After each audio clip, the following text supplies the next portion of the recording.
బినామీలను పెట్టుకొని ఇక్కడ సినీ పరిశ్రమల్ని పాలిస్తూ ఉంటే కనుక ఇక్కడ ఒప్పుకునేది లేదు అని చెప్పేసి వాళ్ళ రోజున పవన్ కళ్యాణ్ గారు ప్రెస్ నోట్ రిలీజ్ చేసి దుర్గేష్ గారితో సంప్రదింపులు చేసి ఇవాళ రోజున పార్టీలో ఉన్న వ్యక్తులను కూడా అభియోగాలు వచ్చినాయని చెప్పేసి పార్టీ పనుల నుంచి కూడా పక్క తప్పుకోమని చెప్పేసి ఇంతగా వివరం చెప్తామనంటే చిట్టుబాబు గారు లాంటి వ్యక్తి వచ్చి ఇంకా వివరణ లేదు, మాకు వివరణ లేదు, పూర్తి అవగాహన లేదని చెప్పేసి అంటే ఇంకేం చెప్పాలి? ఆయన జూమ్లోకి వచ్చినప్పుడు లేకపోతే ఇట్లా డిబేట్లోకి వచ్చినప్పుడు మాత్రలు వేసుకోమని చెప్పండి. మెగా ఫ్యామిలీ పేరు చెప్పడానికి ఇది అవుతున్నాడు, మెగా ఫ్యామిలీ పేరు చెప్పడానికి బాధపడిపోతున్నాడు ఆయన.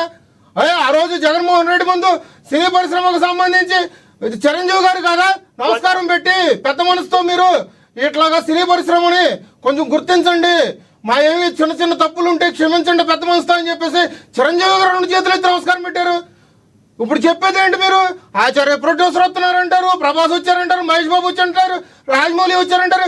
చిరంజీవి గారు మాట పలకడానికి నోట మాట రావట్లేదే? యాంకర్ గారు చెప్పండి. ఎస్, కనెక్ట్ అయ్యారు, చిట్టిబాబు గారు కనెక్ట్ అయ్యారు, ఆయనతో మాట్లాడదాం. ప్లీజ్ చిట్టిబాబు గారు కంటిన్యూ అవ్వండి.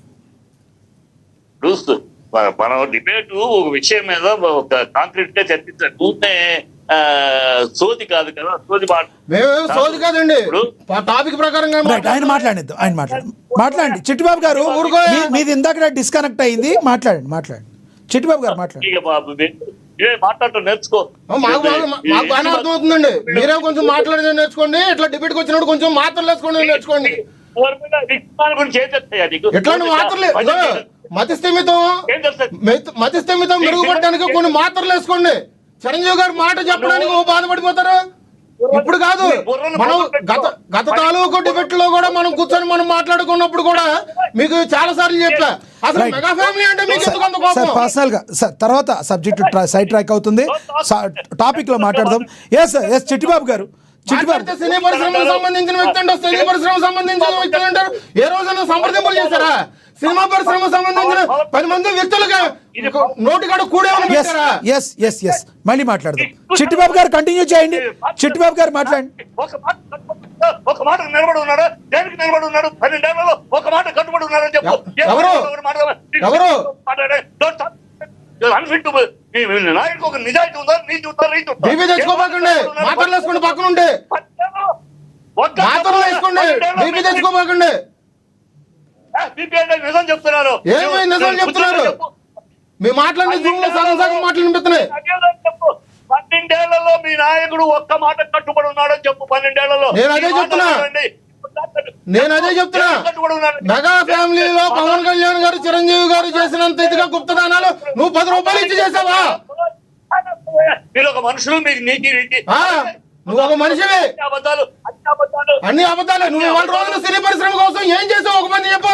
ఒక 10 మందికి న్యాయంగా నిలబడి చేసిన వ్యక్తి అని చెప్పేసి ఒక మాట చెప్పచ్చు.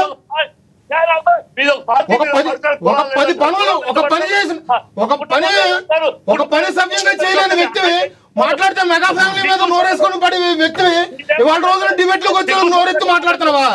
చిరంజీవి గారు పేరు తీయడానికి బాధపడుతున్నావు నువ్వు.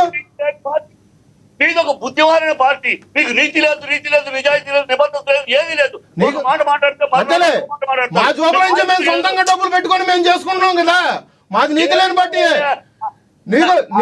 నీలాంటి నీతి లేని వ్యక్తులతో మేము ఇట్లాంటి డిబేట్ లో కూర్చున్నాం కదా. మాకు నీతి లేదు. సమాజం 6 హామీలకు ఏమి నోరిపోమను.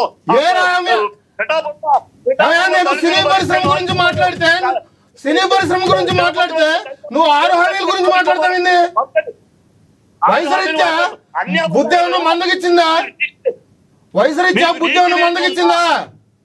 నీకు బుద్ధి ఉందంటే సిగ్గు బుద్ధి మందగిచ్చిందా? కొంచెం బ్రేక్ అనే ఉండి పోయేలాగా ఉన్నాడు. మాట్లాడితే పర్సనల్ గా దేనికండి? సబ్జెక్ట్ మీద మాట్లాడండి సార్. లక్ష్మీకాంత్ గారు పర్సనల్ గా దేనికి మాట్లాడాలంటే 6 హామీల గురించి అంటారు. చిరంజీవి గారు పేరు ఎత్తట్లేదంటే సరేనండి చెప్పలేదండి అని చెప్పేసి చెప్పొచ్చు కదా. కానీ ఆ మాట మాట్లాడు. ఆయన మాట ఎప్పుడు కూడా చిరంజీవి గారి ఫ్యామిలీ గురించి మాట్లాడు. ఆయన మాట్లాడేది ఏంటంటే నేను సినీ పరిశ్రమకు సంబంధించిన వ్యక్తిని. వాళ్ళ రోజున సినీ పరిశ్రమకు సంబంధించి, పోస్ట్ ప్రొడక్షన్ సంబంధించి, బినామీలకు సంబంధించి, బడ్జెట్లకు సంబంధించి చిన్న చిన్న సినిమాలకు సంబంధించి నువ్వు ఎటువంటి నిర్ణయం తీసుకున్నావు? వాటిలో ఒక పని